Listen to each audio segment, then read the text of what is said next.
deciros que yo os quiero más en la profunda pulpa de antesueño, cuando el glaciar se reconvierte en sol y se nos va la esperma en el empeño y se nos cuaja el ceño de cenizas ávidas de hendir el cavilar del leño.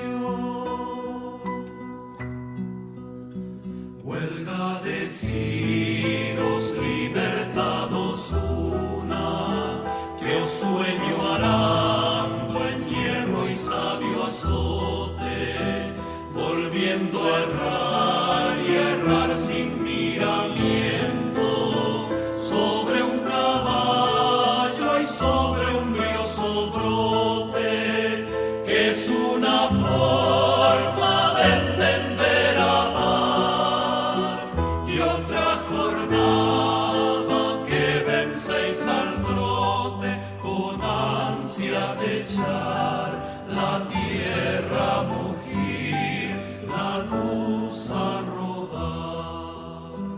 Huelga dudar que libertad amar, me vuelva a ir la gana regresando.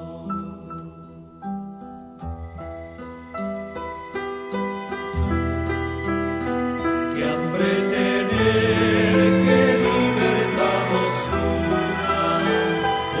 una en la memoria del ultraje, os rememore y os despierte al vuelo, os calce el corazón con los corajes, os arremeta sin parar la estancia oscura en que bebéis la injuria y su brebaje.